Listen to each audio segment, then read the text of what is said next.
Good day everyone, welcome to my channel. So in this tutorial video guys, we will answer one of the machine problem that is being sent to us by one of our subscribers in my channel. Before we start, I would like to say thank you so much to all my viewers, silent viewers, and supporters in my channel. Thank you for watching my videos. If you are new with my channel and then you like this video, please hit the like button. Don't forget to share and please support my channel guys by clicking the subscribe button. So let's begin. I will put a link in the video description guys so that you can download the complete source code for free in my two websites. One of my subscriber here in the Philippines asking me how to add 3 decimal numbers in C.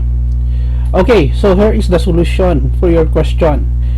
Thank you, by the way, thank you so much for leaving a comment in the comment section of my video asking this problem so that others would have an idea that I'm accepting problems. I try my best to solve your problems. Okay, so we have here sharp includes tday.h for input output, and then I have example here of 3 variables a, b, c.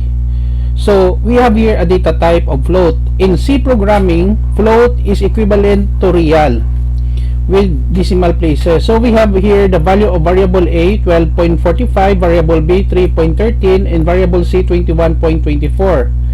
And then I have another variable that is float, that is add, that will act as an assignment statement later on in our program.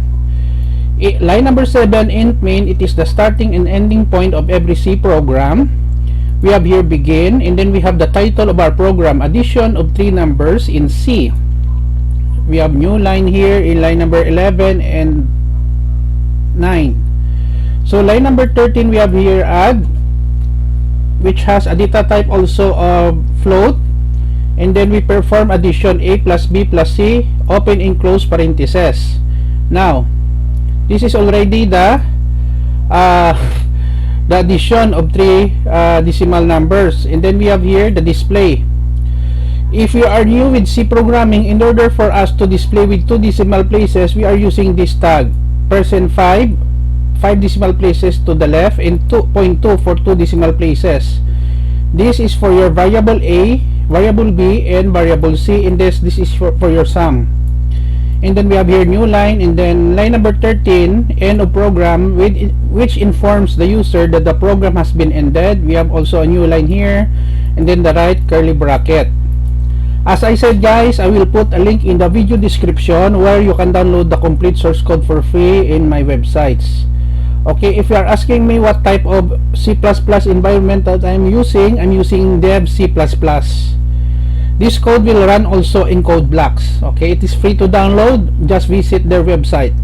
Okay, so let us go to execute, compile and run. So we have here the output, addition of 3 numbers in C, the sum of 12.45 comma 3.13 and 21.24 is 36.82, end of program. That's it. Now to verify, we can call a calculator here to check. Okay, 12.45 plus 3.13 plus 21.24, we have here 36.82. We have the same result using the program and then manual computation using Microsoft Calculator in Windows 7 that I'm using right now. Okay guys, so this is the end of our tutorial video. I hope that you have entertained and learned something new in this tutorial video about addition of 3 decimal numbers in C programming language. Thank you so much guys for watching and for your support. Don't forget to like, share, and please support my channel guys by clicking the subscribe button. See you in the next video tutorial guys. This is your friend Jake saying bye bye for now.